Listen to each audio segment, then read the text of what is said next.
Pumanaw na ang veteranong aktor na si Raul Aragon noong January 22, 2026 sa edad na 79. Kinumpirma ang balita ng mga malalapit sa kanya sa industriya ng aliwan. Isa si Raul Aragon sa mga hinahangaan na aktor ng kanyang henerasyon, kilala sa mga papel na makatotohanan at may lalim. Sa loob ng maraming taon, naging bahagi siya ng mga pelikula at palabas sa telebisyon na nag-iwan ng marka sa kulturang Pilipino. Ibinahagi ng singer na si Gemma Franco Smith ang kanyang pagdadalamhati sa pagpanaw ng aktor.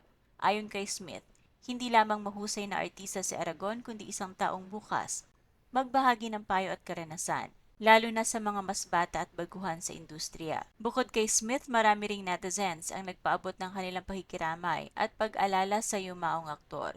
Sa social media, bumuhos ang mga mensahe ng pakikiramay para sa pamilyang naiwan ni Raul Aragon, kasabay ng pagbabalik tanaw sa kanyang mga pelikula at pagganap na naging bahagi ng buhay ng maraming Pilipino. Isa sa mga pinakatampok na tagumpay ni Aragon ay ang kanyang pagganap sa pelikulang Inaka ng Anak Mo, na idinirect ng national artist na si Lino Broca. Dahil dito ginawaran siya ng Best Actor sa 1979 Metro Manila Film Festival at nominado rin sa Gawad Urian. Sa pagpanaw ni Raul Aragon, iniwan niya ang isang pamana ng mga makabuluhang pelikula at alaala na patuloy na kikilalanin ng industriya at ng publiko. Nagpaabot ng pakikiramay ang marami sa kanyang pamilya habang binibigyang pugay ang kanyang ambag sa sining ng pelikulang Pilipino. Samantala sa ngayon, wala pang detalye hinggil sa dahilan ng kanyang paglisan, pero batid ng marami na matagal na siyang naninirahan sa Amerika at ang huling proyektong kanyang ginampanan bago umalis ng bansa ay ang pelikulang may pamagat